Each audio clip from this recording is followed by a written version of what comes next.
নমস্কার বন্ধুরা, সোমা রান্নাঘর ঘরের বাইরেতে আপনাদের সকলকে স্বাগত। আজকে আমাদের রেসিপি হলো টমেটোর চাটনি আর খয়রা মাছের তেল ঝাল। এই দুটো রেসিপি আপনাদের সামনে শেয়ার করছি।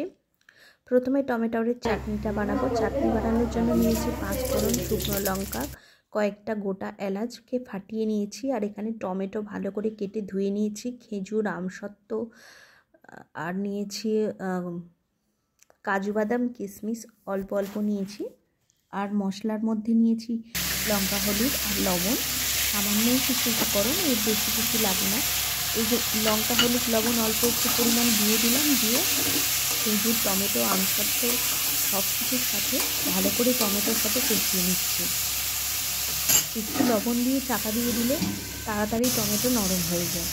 আর আজকে কোনো চিনি দিয়ে করবো না, পুরোটাই মিষ্টি রস দিয়ে বানাচ্ছি। তো চাটনিটা একটু অন্য ধরনেরই ফ্লেভার হবে। যতটা ফুটবে কিন্তু তো চাটনিটা খুব গাঢ় গাঢ়ই হবে। তো পুরো ঝোলটাই ঢেলে দিয়েছি। টমেটোটা অর্ধেকের বেশি সিদ্ধ হয়ে যাওয়ার পর আমি রসটা ঢেলে দিলাম, দিয়ে চাপা দিয়ে দেবো। একেবারে টকবক করে ফুটে ফুটে টমেটো কিন্তু দারুণ নরম, একদম তুলতুলে হয়ে যাবে। তো এইভাবে বেশ কিছুক্ষণ সময় ধরে ফোটাতে হবে, যাতে টমেটোটাও ভালোভাবে সিদ্ধ হয়ে যায় আর রসটাও খুব গাঢ় হয়ে যায়। তো ব্যাস, চাটনি রেডি, নামিয়ে নিলাম। এবার আমি খয়রা মাছের ঝালটা বানাবো।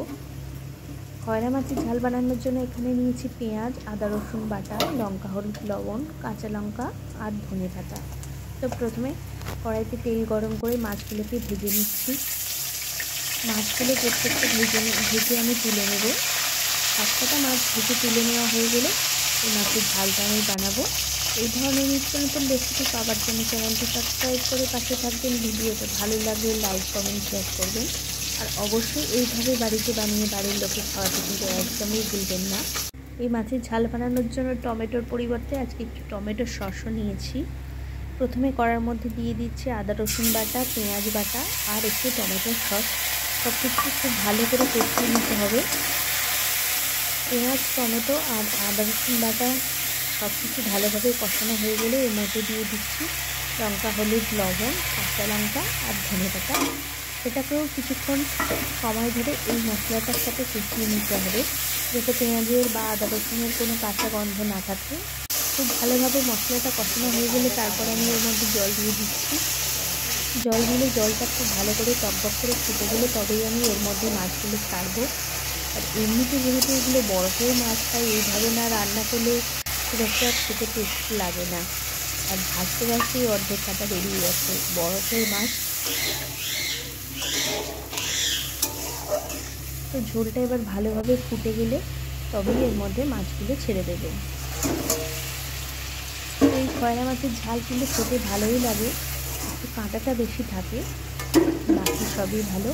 তো ব্যাস, এবারে চাপা দিয়ে দেবো। মাছ কিন্তু ভেজে যাচ্ছে, তাই খুব বেশি নাড়াচাড়াও করতে পারছি না। চাপা দিয়ে ছেড়ে দিচ্ছি। 5 মিনিট পর নামিয়ে নিচ্ছি। দেখুন, মাছের ঝাল একদম রেডি।